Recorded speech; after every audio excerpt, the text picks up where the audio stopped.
Hello, my name is Kaity Nanni. I am the fellow speech and language pathologist at Chris's elementary school, and as you know, this is Mrs. Gaines, his preschool teacher. Miss Gaines reported a few concerns of how Chris has been acting in the classroom.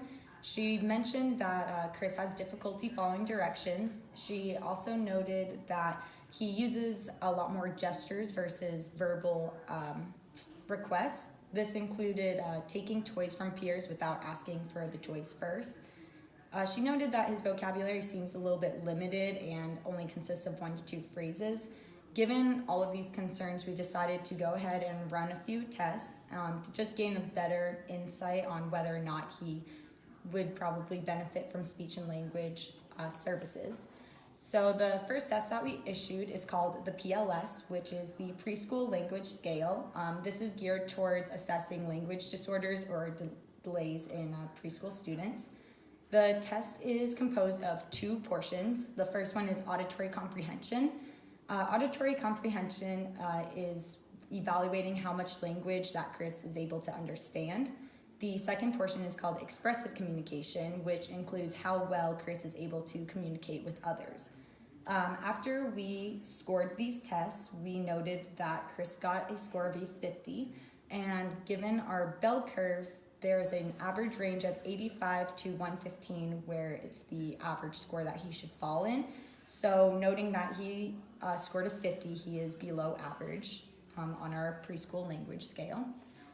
The second test we decided to run is our expressive one-word picture vocabulary test.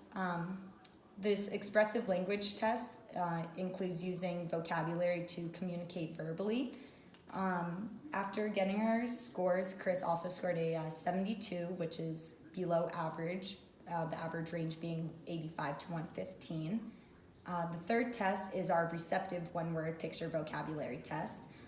Receptive test encompasses the comprehension and understanding of what is said to you.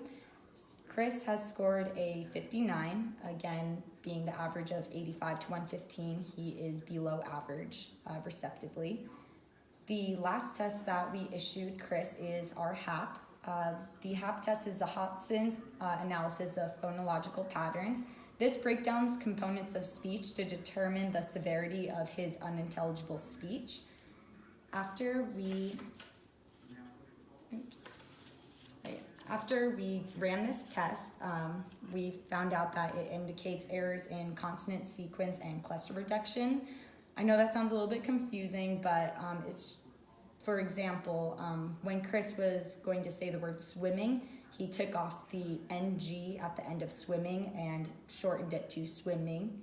And then when was going to say the word clouds, he omitted the L and said clouds instead of clouds.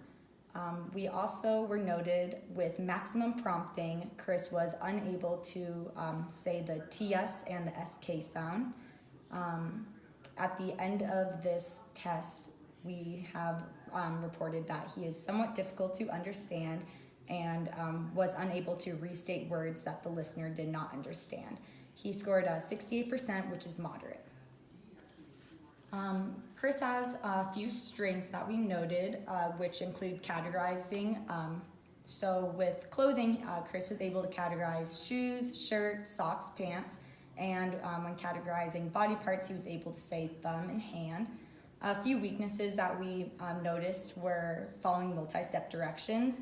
For instance, when we asked Chris to give the cup to the clinician, he gave his cup to a toy bear instead.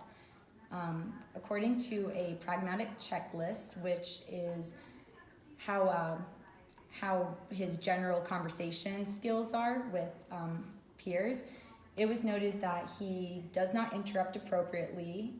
He has difficulty giving effective directions to others, has difficulty making appropriate eye contact and understanding use of body language. These were a bit concerning, so after all of these tests, we decided that it would be important for Chris to go through and have services, and we believe that it would benefit him if he were to go through with that. So thank you. If you have any questions, please let me know.